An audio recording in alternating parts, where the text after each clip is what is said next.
यसु नासरी के नाम में, जिसने मोहब्बत में खुद को कुर्बान कर दिया, आपकी सलामती हो। मेरा नाम अदीब शहजाद है और मैं एक डिवोशनल थॉट के साथ आपकी खिदमत में हाजिर हूँ, जिसका उन्वान है सच्ची मोहब्बत, दुनियावी तसव्वुर और बाइबली हकीकत। मोहब्बत का लफ्ज सुनते ही जहन में खूबसूरत जज्बे, ताल्लुकात और कुर्बत का एहसास होता है।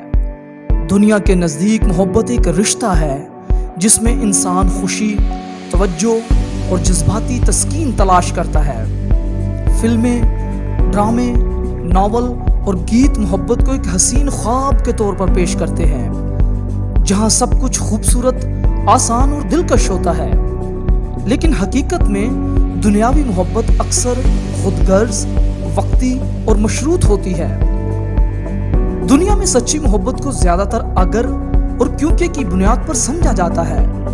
मसलन, मैं तुमसे मोहब्बत करता हूं अगर तुम मेरी तवक्कुआत पर पूरे उतरो, या मैं तुमसे मोहब्बत करता हूं क्योंकि तुम मुझे खुश करते हो। यह मोहब्बत ज्यादातर मफादात, शक्ल सूरत, हसीयत या वक्ती जज्बात पर मुनहसर होती है। जब कोई कमी या नाकामी सामने आती है, यह मोहब्बत टूटने लगती है।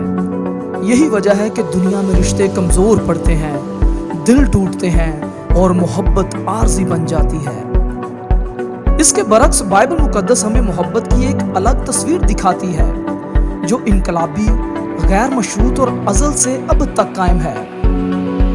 यूहन्ना के अंजीली बयान 3 बाब और 16वीं आयत में सच्ची मोहब्बत की झलक नजर आती है। क्योंकि खुदा ने दुनिया से ऐसी मोहब्बत रखी कि उसने अपना इकलौता बेटा बख्श दिया, ताकि जो कोई उस पर ईमान लाए हलाक ना हो बल्कि हमेशा की जिंदगी पाए। आमीन।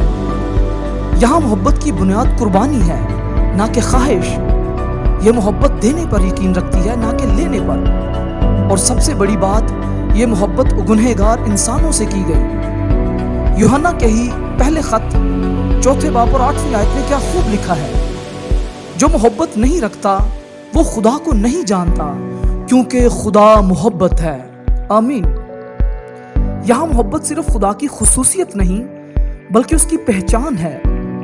बाइबल के मुताबिक सच्ची मोहब्बत ना किसी वजह से होती है, ना किसी शर्त से, बल्कि यह एक इरादा है, किसी को उसकी हालत, कमजोरी या गुनाहों के बावजूद कबूल करना। यसु मसीह की सलीब पर कुर्बानी सच्ची मोहब्बत का आला तरीन इजहार है। इससे ज्यादा मोहब्बत कोई शख्स नहीं करता कि अपनी जान अपने दोस्तों के लिए दे दे। बामुताबिक यूहन्ना का अंजीली बयान 15वां बाब और 13वीं आयत।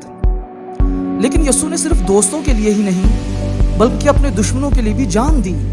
सलीब पर यसु ने कहा, ए बाप, इनको माफ कर, क्योंकि ये जानते नहीं कि क्या करते हैं। बामुताबिक लूका का अंजीली बयान 23वां बाब और 34वीं आयत।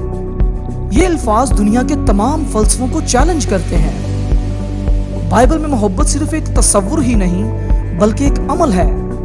कुरिन्थियों के पहले खत 13वें बाब 4 से 8वीं आयत में पौलुस रसूल मोहब्बत को अमली तौर से पेश करते हैं। जब हम खुदा की मोहब्बत का तजुर्बा करते हैं तो हमारी सोच और अमल दोनों बदल जाते हैं।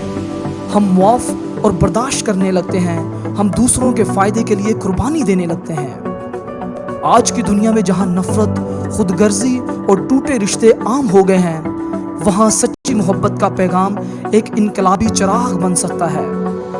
खुदा हमें बुलाता है कि हम उसकी मोहब्बत का आईना बने, ताकि दुनिया उस मोहब्बत को देखे जो आसमान से नाजुल हुई, सलीब पर बहा दी गई और पाक रूह के वसीला से हमारे दिलों में डाली गई। बामुताबिक रोमियो के नाम पौलुस रसूल का खत 5वां बाब और 5वीं आयत। यसु की मोहब्बत ने दुनिया को बदला, और अगर हम उस मोहब्बत में जीना सीखें तो हमारी जिंदगी, हमारे रिश्ते, हमारी कलीसियाएं, बल्कि पूरी दुनिया बदल सकती है।